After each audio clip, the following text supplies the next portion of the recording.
Assalamualaikum warahmatullahi wabarakatuh.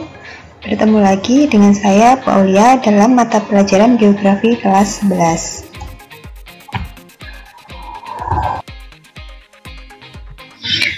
Kali ini kita masih melanjutkan materi bab 1 tentang posisi strategis Indonesia sebagai poros maritim dunia.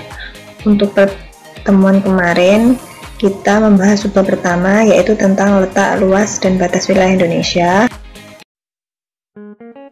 Untuk subbab yang kedua, kita membahas tentang karakteristik wilayah daratan dan perairan Indonesia. Yang pertama, karakteristik wilayah daratan itu ada 4, yaitu yang pertama, dataran tinggi adalah wilayah dataran yang berada di lereng pegunungan yang dikelilingi oleh bukit-bukit dengan ketinggian lebih dari 600 meter di atas permukaan laut.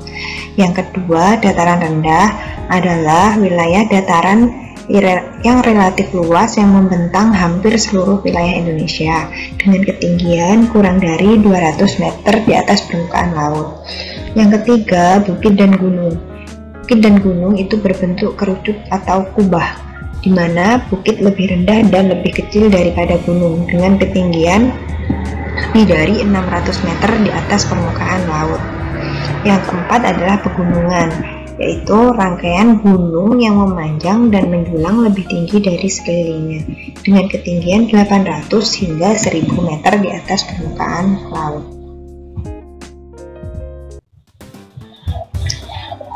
Seperti yang sudah dibahas pada video yang kemarin, bahwa Indonesia memiliki gunung api aktif karena dilewati oleh 2 jalur pegunungan dunia, yaitu Sirkum Mediterania dan Sirkum Pasifik.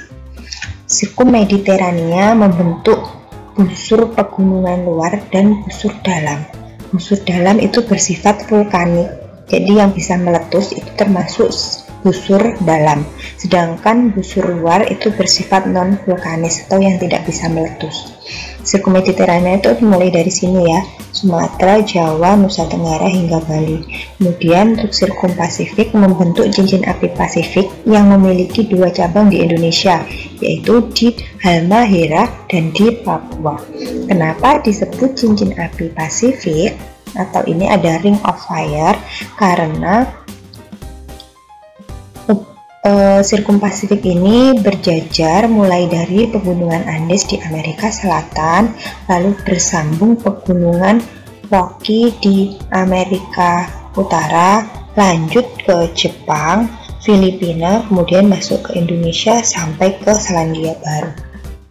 Jadi inilah kenapa disebut sebagai Ring of Fire atau cincin api Pasifik. Kemudian selanjutnya yang kedua adalah wilayah perairan. Wilayah perairan Indonesia itu ada 3, yaitu laut teritorial, landas kontinen, dan zona ekonomi eksklusif. Laut teritorial adalah jalur laut sejauh 12 mil laut yang diukur dari garis pangkal kepulauan Indonesia. Itu jadi mulai dari garis pangkal pantai sejauh 12 mil ini disebut laut teritorial. Kemudian landas kontinen adalah dasar laut dan tanah di bawahnya, ya, dasar laut dan tanah di bawahnya sejauh 200 mil. Ini sampai sini itu 200 mil dengan kedalaman 2.500 meter atau 2,5 km. Ini adalah hak Indonesia, jadi sumber daya alam yang ada di sini itu adalah milik Indonesia. Kemudian zona ekonomi eksklusif. Zona ekonomi eksklusif diukur dari sini sejauh 200 mil. Kemudian di sini ada zona tambahan.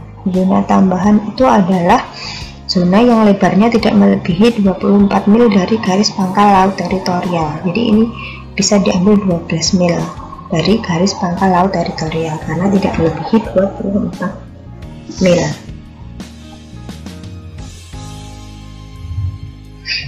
Kemudian karakter perairan laut Indonesia itu ada 2, yaitu karakter fisiografi atau biasa disebut karakter fisik, kemudian karakter morfologi atau bentuk dari dasar laut. Secara fisik atau fisiografi, lautan Indonesia dibagi 3, yaitu dangkalan Sunda, dangkalan peralihan atau tengah, dan dangkalan sahul itu bagian timur. Untuk mudah menghafalkan, Sunda itu kan ada daerah barat ya, jadi di sini adalah dangkalan Sunda, dan yang sebelah timur adalah dangkalan sahul. Ini dibagi oleh dua garis, itu yang sebelah barat garis Wallace dan sebelah timur garis Weber.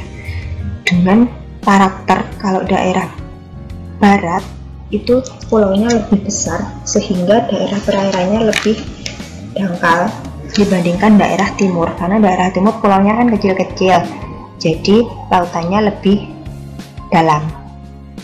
Kemudian secara morfologi, bentuk morfologi laut itu hampir sama atau mirip dengan morfologi darat, hanya saja kalau morfologi laut itu ada di bawah genangan air. Ini di sini ada daratan, ada pantai, ada pulau gunung api, kemudian ada mid ocean ridge itu atau pemangkal tengah samudra. Di sini ada abyssal, itu dasar laut yang paling dalam. Kemudian guyot, guyot itu adalah gunung bawah laut yang memiliki puncak datar. Jadi ini puncaknya datar, ini ada gunung di bawah permukaan laut. Kemudian trench, trench itu adalah palung laut. Dan di sini ada Simon, Simon itu adalah gunung raksasa, gunung api raksasa di bawah laut. Yang terakhir adalah bentuk wilayah perairan Indonesia, itu ada danau, ada sungai, ada laut, ada teluk, selat, serta samudra.